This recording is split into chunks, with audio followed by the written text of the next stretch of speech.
Hello, welcome. I have just a few moments. I just wanted to share some thoughts that were coming through today. Earlier today, I started thinking that you can be depressed and not feel bad about yourself. And you can have anger and feel anger, or feel sad, or feel confused, and not feel bad about yourself, and about what you are feeling.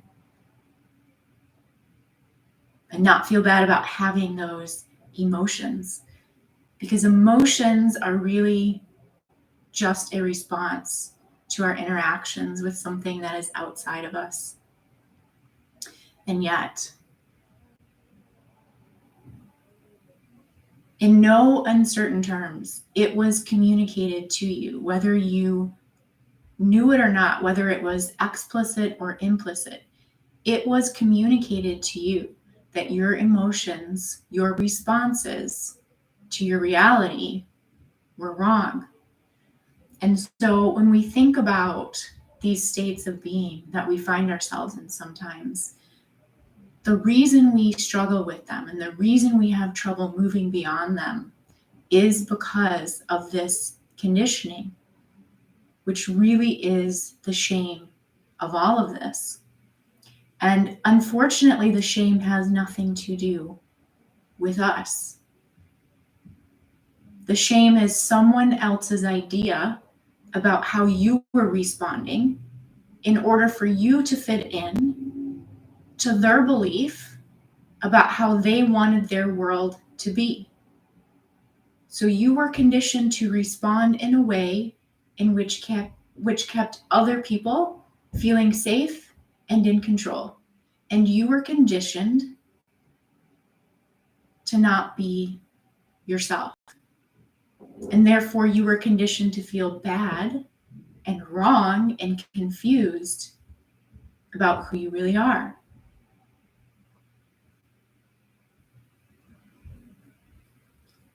And none of these emotions or these experiences truly have anything to do about who you are and what your value is. And yet, because what was told to you and what you experienced in that moment of having that response to your environment is also going to give you the clue and the key to what you need to look at and where you can truly find your true expression. So this is really the gift in the shame. It's not to say bring on the shame so we can find ourselves. It's to say, as a human, we are all going to have shame. We can use that as a tool to really excavate our true self. Because what happens is, in this moment when we are responding to our environment,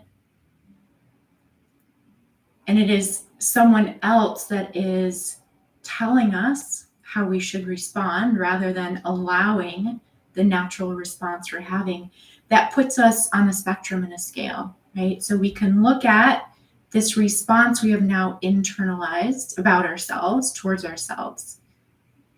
And we can find those situations, and then we can look at the opposite and actually find, this is really where this concept of duality is actually helpful and supportive. It's about being in that moment with this feeling we're having, validating the feeling. And that's usually the part that we end up skipping because we go right to feeling bad about what we're feeling. So we have to find what is the truth of this feeling? Which is usually, what is it that I'm needing right now that I am not getting? And when we can start to expand that as a story, right? Because initially it's this little thing. We have the emotion, we feel bad, and we want to shut it down because we feel the shame, right? So if we can sit here for a moment and start to look at this story, what is this narrative? And give ourselves space to be there, we start to get more and more information around how this occurred, when it occurred, how it got stuck inside of us, right? And then we can look at that. And then we can look at, for example, one of mine, right, was that I was silenced. I was terrorized for being happy and exuberant, right? So I can feel those times when I felt completely shut down, completely put in a box, right? What is it I was actually wanting to do in that moment? What would have been the ideal response I would have wanted to get, right? And this is actually when people will talk about like reparenting yourself or inner child work, right? Same difference.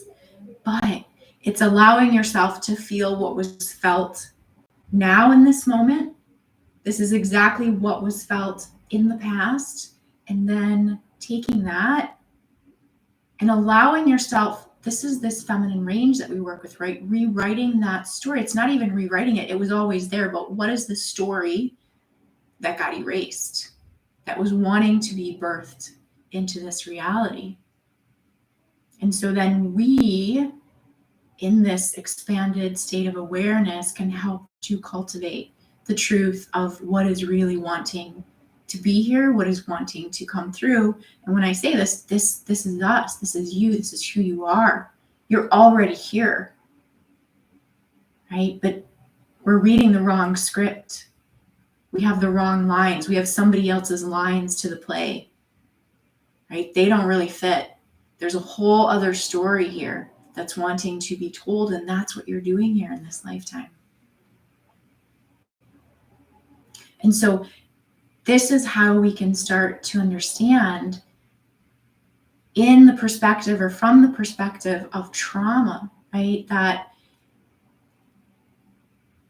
it's not ideal. Of course, if we had a choice, no one wants to experience trauma. And again, it's kind of the default of what happens to us here.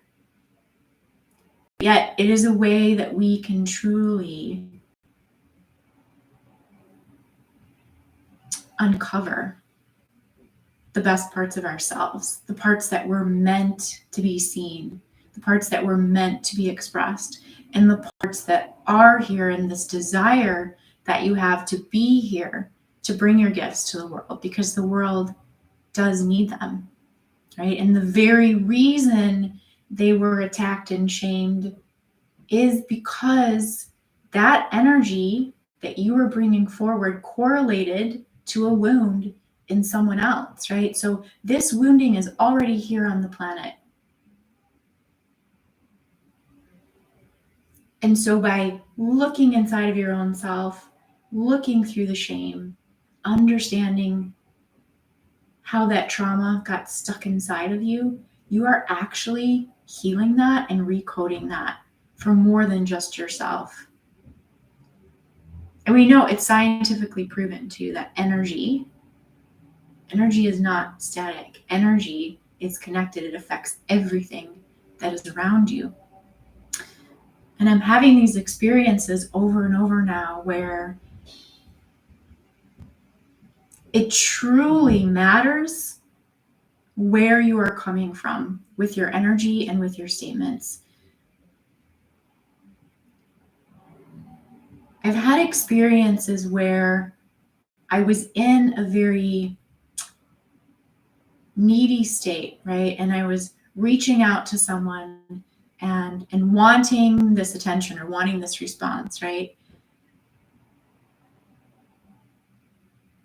And I've had the same experience where I was very much aware of my level of neediness and that was a pattern from me or for me. And so when I reached out in a different way, which was from a place of, I understand this is a pattern that developed in me because of my trauma, and I am aware of that now, and I know where it sources from. And so I'm not asking for a response as a way of being validated or validating my wound. I'm asking for a response because I know that I deserve it. And I know that it's okay to have these needs met in a healthy way. Same physical action and completely different, coming from a completely different place and receiving completely different responses, because the responses then that came back to me were also from an incredibly aligned place. So it truly does matter that we know where we are coming from when we are interacting with others. And I believe the only way that we truly find this is if we understand where our responses came from. What is the underlying drive behind them, right? We've had these, times where someone will ask us a question, right? It's like, in every question and every statement, right, there's also an underlying story. It's like, well, what do you mean by that? Where are you coming from with that, right? Like, even if someone says, well, what are you doing on Friday? It's like, well, that's a big, like, Friday during the day. Do you want to, is it a phone call? Do you want to meet up, right? It's like, what is your intention? And this is how we tend to communicate as humans, right? Is on the surface, we do not make our intentions clear. And yet, mostly that's also because we don't know inside of our own selves what is our true intention. So when we are clear what we are feeling, where our feelings are coming from, why we have the responses we have, we are able to communicate from a clear place. When we communicate from a clear place, it hits into other people, it hits into other fields. They feel that. And they, in turn, are given permission to be in their own clarity and to communicate from a place of alignment and clarity as well. Most of our lives are spent micromanaging the traumatic, shamed responses, right? We are communicating most frequently as humans through that shameful voice, right? The one that doesn't know itself, the one that knows how to condition itself to please, to get what it wants, right? This is the frequency we have been living in and how we have been interacting. And once you start to experience this within yourself and understand it, it's going to completely change your interaction with yourself and others as well.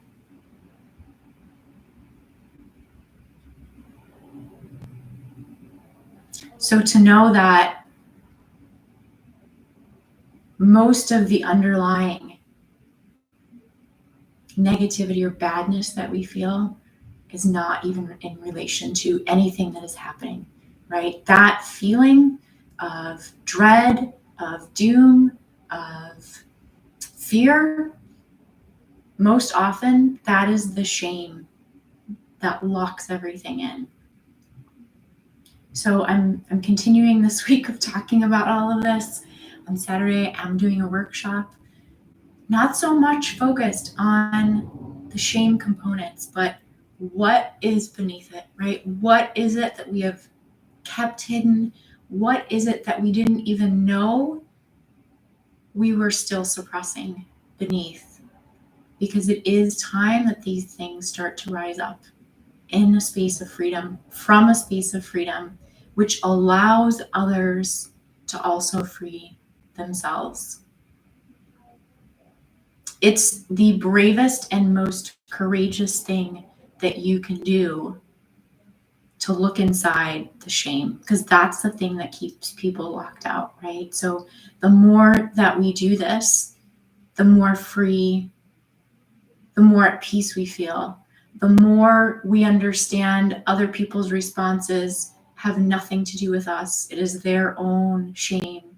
But the more we can be an example of a shameless way of living and being, the more it will show others that this is also possible. They cannot help but feel the difference and feel the shift in how you are approaching them, because it has very little to do with the physicality of it, as it does with your internal alignment, because your nervous system is not sending out mixed messages and cross-wiring and strange frequencies any longer.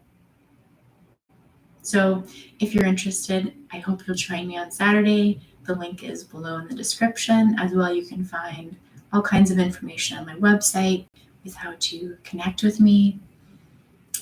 I hope you can go through the rest of your day knowing that you don't have to feel anything other than the emotions you are feeling in the moment, and you can feel good about yourself, even if you are feeling depressed, even if you are feeling upset, even if you're feeling confused.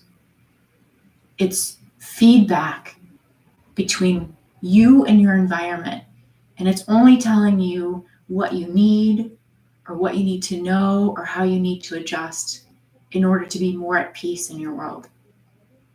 So I'm going to leave that there. I hope you have a wonderful rest of your day. Take good care.